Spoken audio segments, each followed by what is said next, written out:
Greetings and welcome back to yet another episode of the Daily Run, and today we're playing as Maggie. We're off to a very interesting start here again, and I know I say that a lot, especially lately, but when you get a d4 in the very first treasure room, you know that it's really gonna go one of two ways. You're gonna use it until you eventually get really strong and you're able to kind of carry the run, or you're gonna reroll until you get such a weak run that you're gonna end up killing yourself. Luckily, this particular daily didn't have any of those situations in them. It actually turned out a little bit differently than what I expected. But with the d4, of course, it has a lot of strategic use, but obviously what it usually defaults to is just using it as much as possible to get a good reroll, and for that, first of all, you would need some items to actually get, and then you can reroll them into hopefully something better. But what's maybe even better about it is that it works even on single items. So for example, you pick up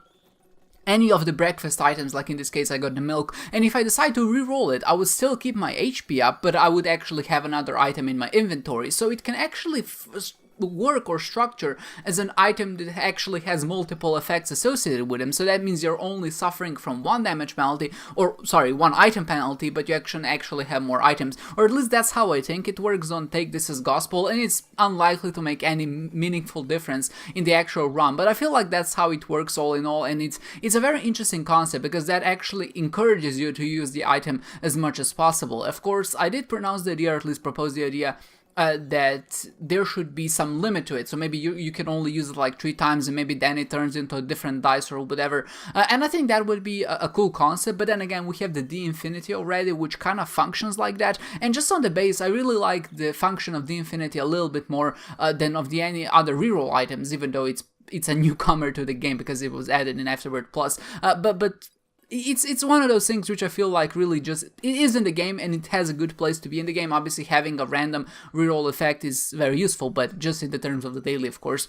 it can prove to be a little bit maniacal and not really strategic when you decide to use it. But when I said earlier that none of those occurrences actually came up, what I meant was really we just got a really strong run on the second floor and I didn't need to reroll anything past that, which I guess is the third option, but it's functionally the same as if you did just reroll into a good run, but at least this way we know what we're dealing with, and we know that everyone is kind of on the same ground and everyone did find these items, and if they decide to pick them up,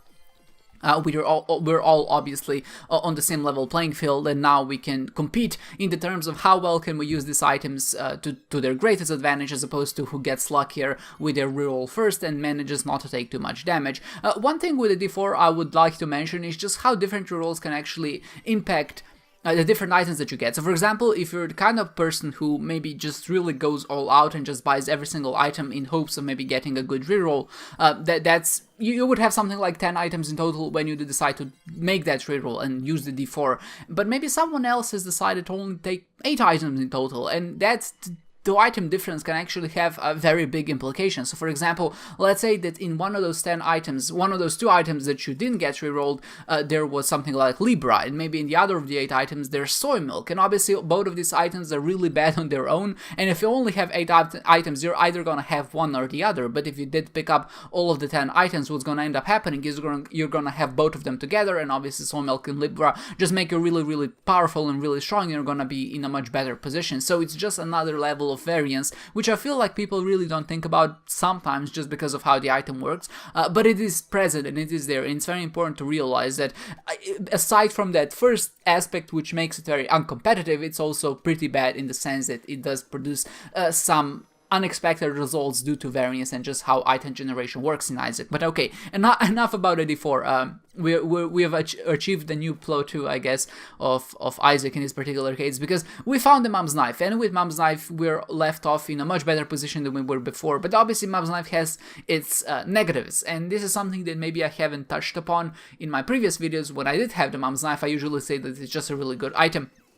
Or maybe I don't say that and I'm just misremembering, that's very possible, but it's one of those items which works well and it's really powerful in a lot of situations, but it's also an item that is kind of tricky to use in others, and I really like items that are kind of too dimensional like that, because while it provides you with some very high damage output, you can only maximize it if you know the exact range of the apex as you shoot the knife out, and you have to keep that knife on the enemy for the longest time possible, and with that you have to account for how the enemy will actually move around, and maybe you have to calculate their trajectory, not calculate obviously, but this is something, the skill that you get by muscle memory. And then of course you have to be wary of maybe enemies which split into more enemies and how you can actually maximize that. And there's actually a lot of room for skillful use as opposed to something like Brimstone, which is just basically charge up and then just release and just hope that it does actually kill every single stage in one single Brimstone shot. But with Mom's Knife it's a bit different, and because of that I really enjoy how it works, and I always enjoy playing with it, even though it doesn't have a lot of fun synergies, or maybe doesn't have any fun synergies.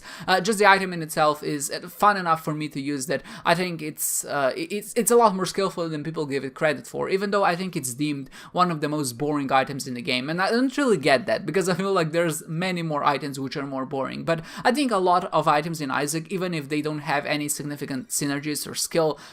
they still, not skill, but just fun aspects to them, they still require some thought, and they're always good in different situations, and that's what makes it more interesting. So there's no reason not to pick up Mom's Knife sometimes if you want just a little bit of variety in your life, or maybe there's no reason not to pick up Brimstone if you really just want to have a powerful run. And this is why I feel like we all play Isaac, and the fact that it can happen and that we can all just get a Mom's Knife on the second floor sometimes and just have a really powerful run, I think sets a precedent for good dailies, because now suddenly we're all playing with Mom's Knife and we all know what the stakes are. We obviously know that the runs is strong, so we have to make our best to actually go explore as much as possible, get as many consumables as possible, and get to those objectives so we can actually capitalize on that and just get a high score overall. And with that said, I feel like I've done a pretty good job in this daily. I'm usually quite slow, but I think the combination of me being really rested because it's Sunday and because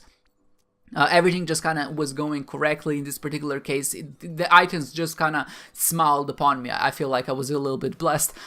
Everything just went right essentially, and I just felt like this particular daily was a really good performance by me, even though I did miss some of the obvious themes like picking up blank card. That's a bit of a shame, but then again, I don't really want to get stuck in the same loop every single daily just by picking up those broken items that can allow me to have an infinite amount of points. Obviously in this particular case it would have been very helpful. I think it might even put me in the like top 3 spot, but then again I would prefer having it like that, because sometimes you just have to have a fun run just to maybe relax a little bit and not worry too much about breaking. Obviously I did stick with the Ivy bag and I'm trying to capitalize on getting as many coins as possible and kind of avoiding damage. I'm still in that mindset of just trying to get a high score with the daily system, but I'm not as far gone as to just pick up a blank card, even though in that case it would be actually a bit more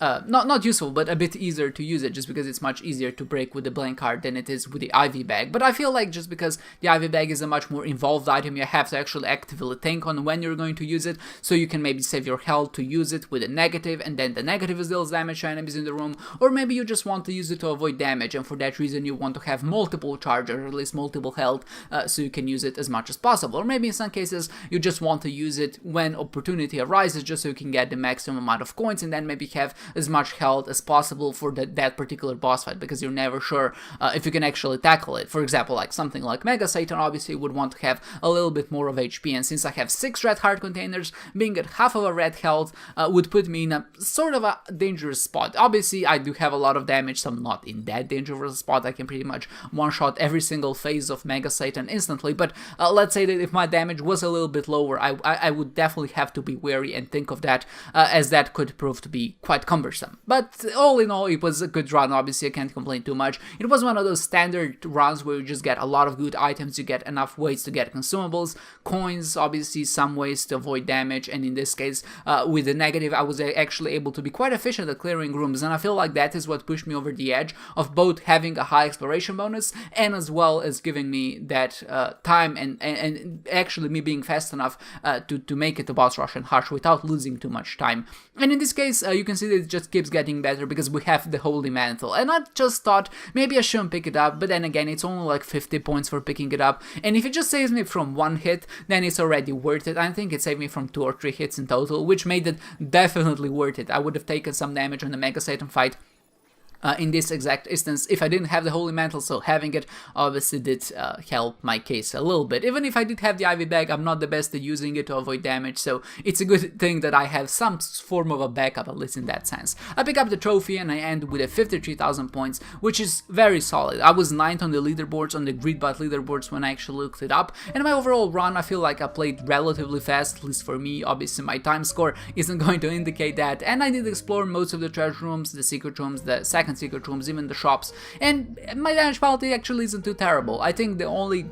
instance of really bad damage was me on the harsh fight. I think I got hit 3 times in total, which was just terrible, but outside of that, this run was actually really decent. I had a good time, I hope you did as well, and I hope to see you next time.